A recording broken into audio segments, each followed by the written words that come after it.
दिल्ली में शिक्षा, स्वास्थ्य, बिजली और कई क्षेत्रों में ज़बरदस्त सुधार करने के बाद यातायात के क्षेत्र को, ट्रांसपोर्ट के सेक्टर को दिल्ली सरकार लोगों के लिए आरामदेह और इंटरनेशनल स्टैंडर्ड का बनाने जा रही है। सबसे बड़ी दिक्कत दिल्ली में बसों की होती थी। कई सालों तक बसों की खरीद नहीं की गई थी। इस पूरे सिस्टम को ठीक करके अब आप लोग देख रहे हैं कि पिछले 1.5-2 साल से बहुत बड़े स्तर के ऊपर बसों की खरीद शुरू हो गई है और ख़ासकर इलेक्ट्रिक बसें खरीदी जा रही हैं और एयर कंडीशनड बसें खरीदी जा रही हैं लोगों के आराम को और दिल्ली के वेदर को ध्यान में रखते हुए। आज आपको मुझे ये बताते हुए बेहद खुशी हो रही है कि आज हमारी कैबिनेट की मीटिंग हुई थी और कैबिनेट की मीटिंग में 1950 बसों को खरीदने की मंजूरी दी गई है। ये 1950 बसें अगस्त सितंबर से आनी चालू हो जाएंगी और अगले साल सितंबर के महीने तक ये सारी बसें आ जाएंगी। इसके अलावा अभी फ़िलहाल हमारे पास 7200 बसें हैं। आज तक दिल्ली के इतिहास में 7200 बसें भी आज तक कभी नहीं रही थी।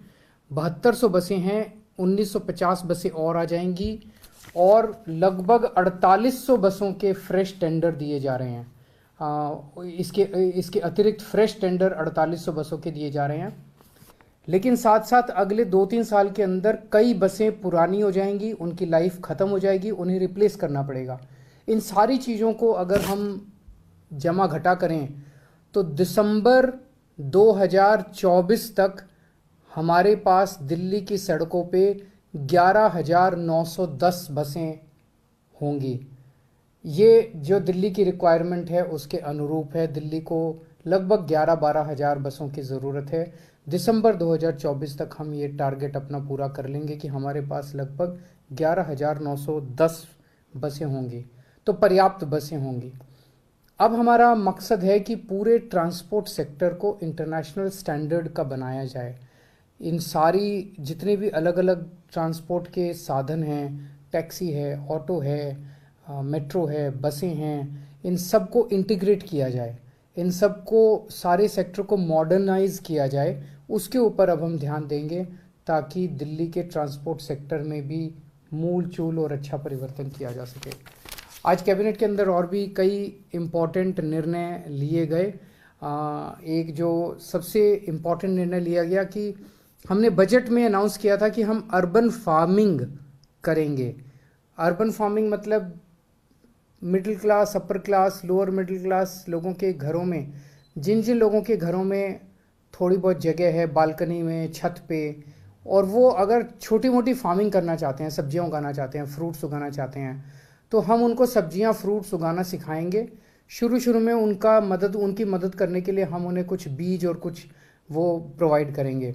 तो इसमें इसको पूरे सेक्टर को 2 पार्ट में हमने डिवाइड किया है। एक वो लोग जो अपने घर की खपत के लिए अपने घर में सब्जी और फल उगाना चाहते हैं, और एक वो लोग जो इसको बिजनेस करना चाहते हैं। उनके पास मान लीजिए थोड़ी ज़्यादा स्पेस है और वो बिजनेस के तौर पे कुछ करना चाहते हैं। जो लोग अपने घर की खपत के लिए उगाएंगे उन्हें सेहतमंद, अच्छी ऑर्गेनिक सब्जियां मिलेंगी और उनकी बचत भी होगी, क्योंकि सब बाज़ार से सब्जियां खरीदनी नहीं पड़ेंगी, उतना पैसा बचेगा। और जो लोग इसको अपने बिजनेस के तौर पे, मान लीजिए गृहिणी कोई छोटा मोटा बिजनेस के तौर पे इसको करना चाहती हैं, उन्हें एक्स्ट्रा इनकम उनकी फैमिली को होगी, तो एक तरह से रोज़गार उत्पन्न करने का भी साधन होगा। तो इसके लिए हम कई बड़े स्तर पे एक्सपर्ट्स को हायर कर रहे हैं और इंडियन एग्रीकल्चर रिसर्च इंस्टीट्यूट के साथ हम लोग इसके साथ टाई अप करने जा रहे हैं। ये एक्सपर्ट्स जो हैं पूरे दिल्ली में वार्ड के लेवल पे 400 के करीब वर्कशॉप्स ऑर्गेनाइज की जाएंगी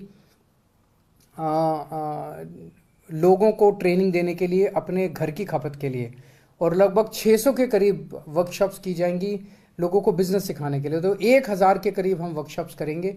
1000 एक वर्कशॉप में हमें उम्मीद है 25-25 लोग आएंगे, तो 25,000 लोगों को, 25,000 फैमिलीज़ को पहले साल में हमें उम्मीद है इसका फ़ायदा होगा। आज इसके बारे में भी निर्णय लिया गया। अभी तक कोरोना को देखते हुए दिल्ली सरकार लोगों को फ्री राशन दे रही थी। जो राशन की दुकान से आपको राशन मिलता है, वो राशन सरकार काफ़ी कम पैसे में देती है, लेकिन वो भी पैसा नहीं ले रही थी पिछले कुछ सालों से दिल्ली सरकार। उस स्कीम को 30 सितंबर तक और आगे बढ़ा दिया गया है, यानी कि आने वाले महीनों में भी आपको फ्री राशन, बिल्कुल मुफ्त राशन मिलता रहेगा।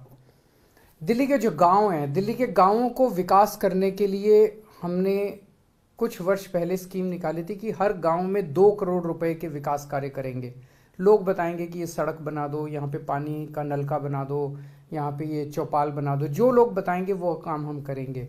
लेकिन एक चीज़ देखने में आ रही है, दिक्कत आ रही थी लोगों को कि मान लीजिए कोई सड़क है, वो सड़क 3 गांव से होके गुजरती है, तो ऐसी एसेट्स जो हैं वो, जो कि 3-3 4-4 गांव के बीच में से मल्टी विलेज के एसेट्स हैं, उनका इस स्कीम के तहत उनका रख रखाव नहीं हो पा रहा था।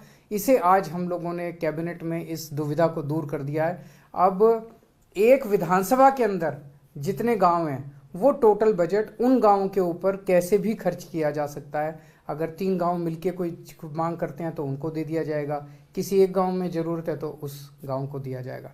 तो ये कई सारे महत्वपूर्ण निर्णय आज आपकी सरकार ने, आपकी कैबिनेट ने लिए। मैं उम्मीद करता हूँ इससे आपकी ज़िंदगी में और सहूलियत होगी। बहुत बहुत शुक्रिया।